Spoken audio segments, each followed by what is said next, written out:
So in this video I'm going to show you how I use a single crochet to create this attractive textured and sort of three-dimensional join. The video is specifically for a motif where you've got a chain two corner. So of course you could actually easily modify this technique for other kinds of motifs that have different things going on in the corners. I might even do a video for that later on, but for the meantime this one is basically for a motif that's got a chain two corner, and I'm using a single crochet join. There are actually two ways of doing this. I'm going to show you the first way, which is where you're basically working in strips and then joining the long strips together. There is another version where you can do the vertical seams and the horizontal seams all in one go without all these ends. But because I'm making a bag, which is quite a small object, and we've got a few slightly different things going on with the joins, it's not always a straightforward vertical and horizontal join. Some motifs are joined to other motifs in slightly different ways to get the bag shape. So that's why I use this particular technique of making long strips and then joining all together rather than doing it all in one go without the ends. There might be another reason why you prefer using this method. For example, sometimes if you're making quite a large item like a blanket, the technique where you're doing everything all in one go can become really unwieldy. You can end up twisting things, losing track of where you are. Depends how you like to work, and depends also how your brain works. So for me, I find it easy to manage and do my colour placements and everything when I'm working in these these strips.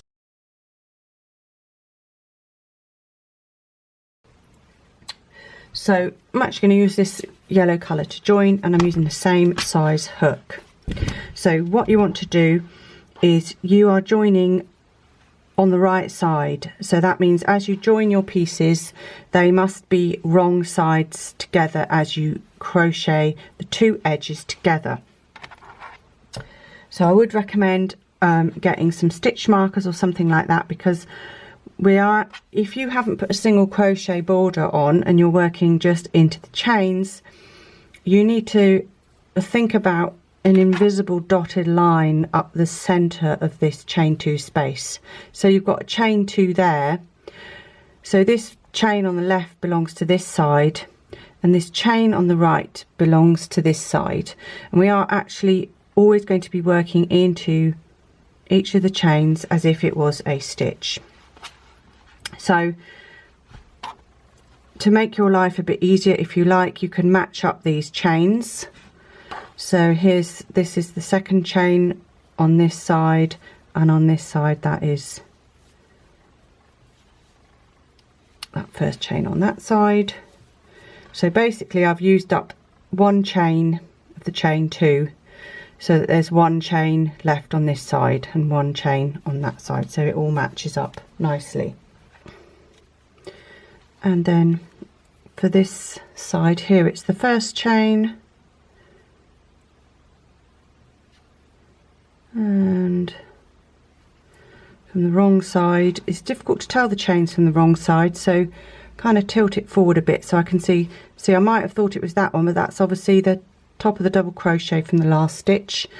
So again, this is quite good for learning how to read your stitches. So that is if I put it into there, I can see that's actually the double crochet. It's the next one, that is the chain,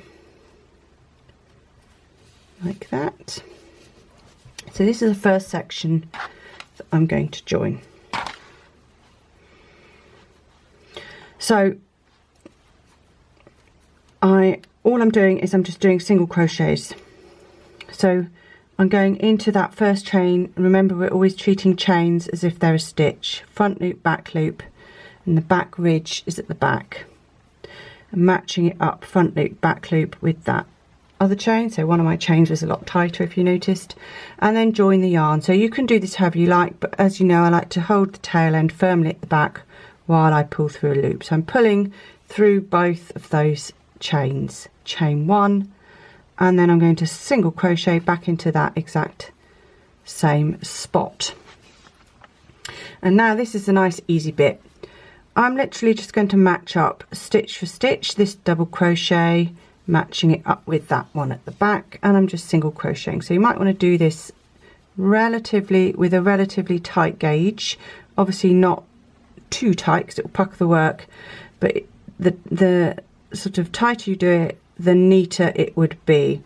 So if your stitches are looking a bit sloppy, it's probably because you're accidentally elongating this loop on your hook before you finish off the stitch, and then that will make very loose stitches. So with this one, what I would say is crochet true to hook size, which simply means you're always trying to keep that live loop the same size as the hook rather than accidentally pulling it up, and that way you will get really neat stitches. So keep going, and if you've done this correctly, you should have the correct number of stitches on each side. It should all match up. So remember, through both loops of the front piece and both loops of the back, and don't be afraid to move the work around so that you can actually see where you're going and what's going on. So last double crochet, and I've done it right, hooray. I've got one chain left of each, so I need to go into that. So front loop, back loop of the chain of the front piece, and then front loop, back loop of the chain on the back motif, and single crochet into there. And now I'm going to fasten off. So what you want to do with this is leave a relatively long end, because these will be useful later for sewing in. So fasten off just as normal. Don't do it too tightly, because there might be a time when you need to undo that just to neaten something up. So that is my first two motifs joined, and as I said, you can do this in any kind of order that you like, really. So if you've got if all your flowers are the same colour, you don't need to worry too much about this, but mine are, I don't want two colours the same next to each other, so I've got to be a bit more careful about how I'm joining them. So next, because I'm making this strip here, I'm going to join these two together. I'm going to do that in the same way. I've got this first chain here that I need to match up with this first chain on this side. Well, it's actually the second chain if you're, depends which way you're looking at it from.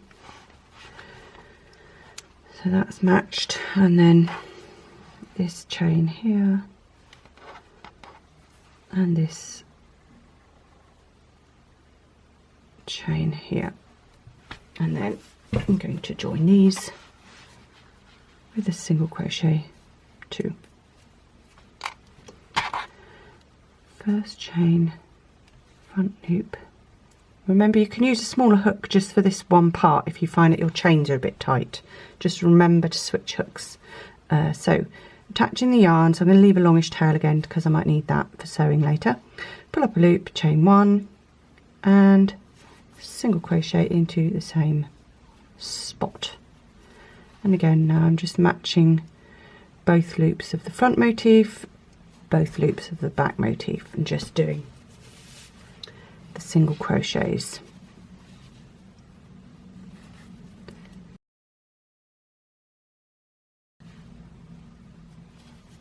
Going along, trying to keep my gauge nice and neat, my stitches relatively tight. And now I've come to the last stitch, so that's cool. I've got exactly the right number of stitches. Last chain, front loop, back loop of the chain. And the good thing about the stitch markers, if you put them in the right place, they also open up that chain a little bit to make your life easier. This is a tight chain. Can I get it? Front loop. That's it. Back loop. Single crochet, and fasten off with a bit of a long tail, but don't fasten off too tight because I might need to undo that to sew. So you can kind of massage that stitch to make it lie a bit flatter, because it's single crochet, it does tend to fold one way more than the other, but actually that looks pretty good. So next up, I'm going to join these three in exactly the same way. So I'm not going to film that. What I'm going to film is when I'm ready to join this strip of 3 to this strip of 3. So here are the 2 strips of the bag that I've joined, and I'm now going to join these 2 strips together. So again, you want to get your stitch markers, you want to find the first chain that you've got to work into for this first side here, and also the first chain of the stitch you need to work in on the back motif. And again, we've got wrong sides facing each other and right sides facing out, and then the last one here. So if you want to, if you're not feeling very confident, or you just want a bit of extra help, you can also pin the work at these other points here. I'm not actually going to do that at this point. So in fact, I could, because I'm going to go straight into this stitch, I might actually just mark this chain here and this chain here. If you're doing this for a blanket or something, you've got a very long strip, then adding the extra pins in can just give a little bit extra support there. So it's exactly the same principle. This first chain on this side, front loop, back loop, first chain on the side at the back, front loop, back loop, both going through together, tail end of yarn at the back, chain 1, back through the exact same spot, and single crochet. And then matching first stitch to the front piece, first stitch to the back piece, I am going to single crochet into each. Single crochet front and back, matching up the motifs whilst also still trying to keep my single crochet nice and neat.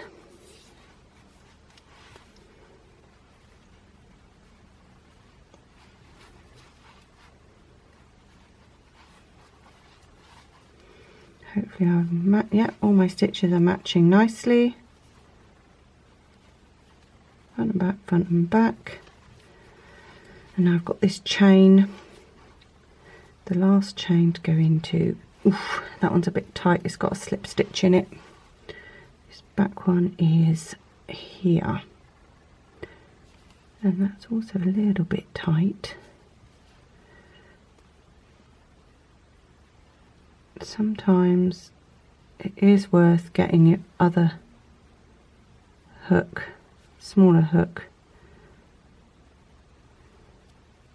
Come on, yes. I didn't want to do it, but I persuaded it in the end.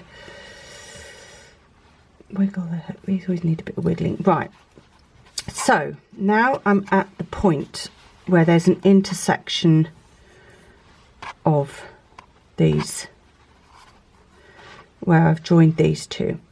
So what I need to do is I need to chain 1, because that's kind of jumping over that seam there, and then I just start the process again.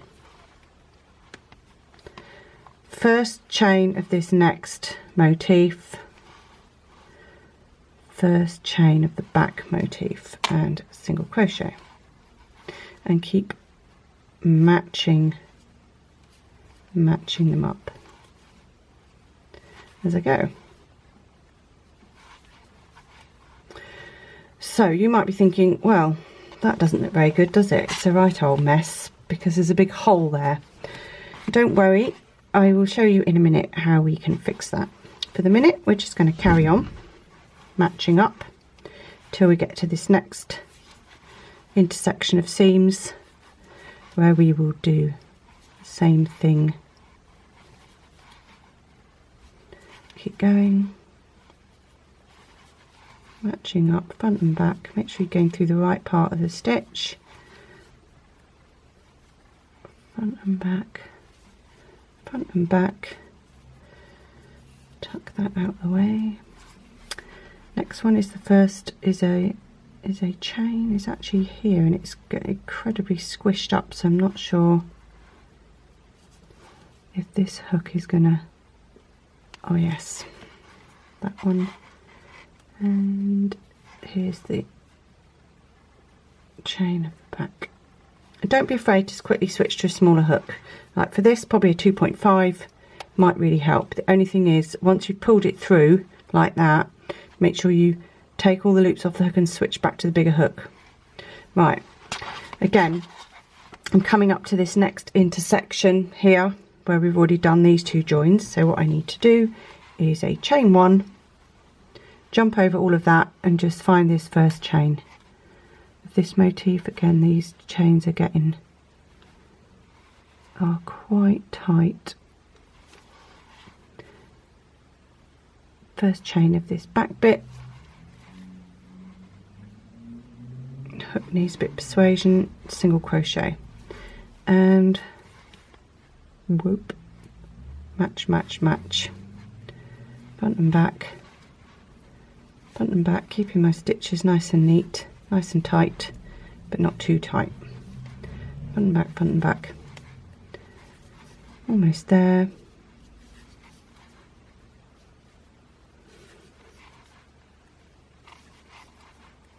Front and back. So far I've been lucky with the stitch count. I don't seem to have made any mistakes, but then I did only put one extra round on this. I think the more rounds you put on, the more likely the stitch count is to be wrong. Okay, and don't forget this last chain on. Oh, that's really tight. Oh, I didn't think I was going to make that. Okay, single crochet and cut and fasten off. Okay, so looking a bit of a mess at the moment. I've got loads of ends that need sewing in, and then also these big kind of gaps, but as I said, no need to worry. So now we're just going to tidy up this area where there's an intersection, and you're going to need your wool needle. So there are a lot of ends still here because I've been a bit lazy, I haven't sewn them in, and also you might not have sewn in your last, you know, like this one here, I haven't sewn in that last end. So just to get it out of the way, I'm just going to actually pop that with a needle through, making sure I'm not catching any of the single crochet through to the back. So what we want to do with these little short sections with the tail ends is we want to join them together underneath this chain so that there's a visual continuity there, and that's pretty straightforward. We're just threading the tail end onto our needle, we're going under the chain, and we're just going to sort of go through that very first single crochet as you would with your crochet hook, go back under the chain, and then thread the needle through the middle of that first stitch and come out of the back. So as you can see, that has now lined up that row of stitches really nicely. So, and actually this second tail, if you've done it with one and it looks good as it is, then this second one you can literally just sew it down into the middle. Just double check you're happy with that, and then where the two come together at the back, it's simply just a case of doing a reef knot. So if you remember, that is left strand over the top of the right strand, and then pop it up, put it tight, and then right strand over the top of the left strand, poke it round to the back, through to the front, tie a knot, and it looks like that. So then you can just trim these. I don't bother sewing these in because I've done a reef knot. I will be sewing in all these ends, but where I've done these joins, I'm probably just going to leave those, and if I was to sew it in, I'll probably just run, because we're going to put a lining on.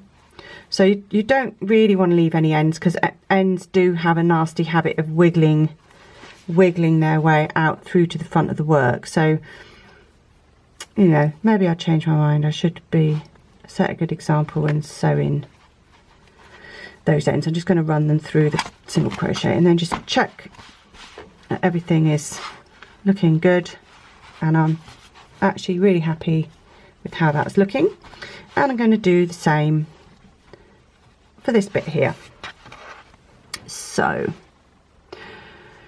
which bit should I do? I think I'm going to do this bit again.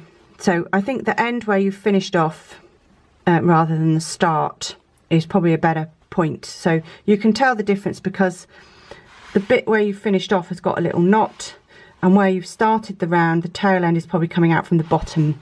So the end of the round is coming out from the top, beginning of the round coming out from the bottom. So I think end of round is better. If you've got two ends of round and two beginnings of round, it doesn't really matter, just pick one, it doesn't really matter.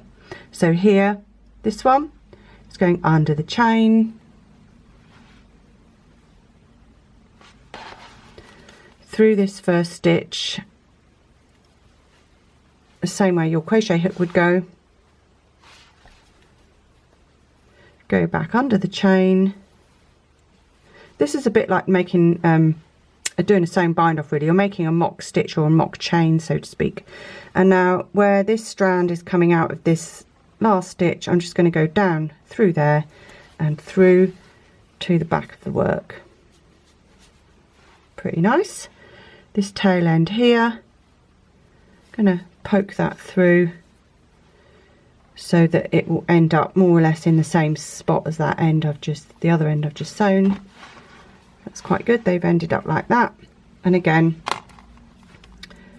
left over right,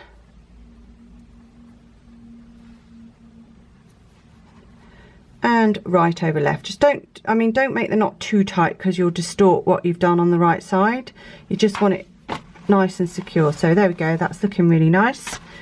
And again, let's set a good example. And when you're tying these knots in, as you can see, this is kind of naturally falling in line with this seam. If I try and sew it into that seam, you're sort of going against its natural will, so to speak. So if it's falling this way, probably the best way to sew it in. I'm just going to go like 3 stitches, sew it in,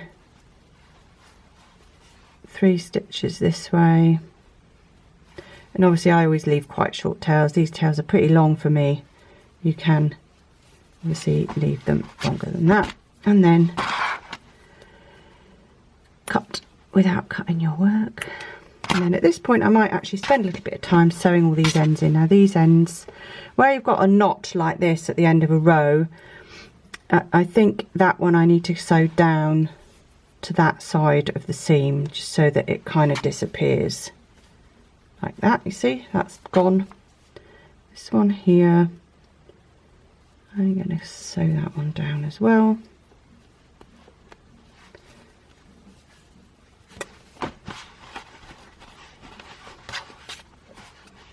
So that's how that's going to look. That's what that looks like now. I'm pretty pleased with that. Looks really nice. Nice decorative, almost like a 3D join you've got there.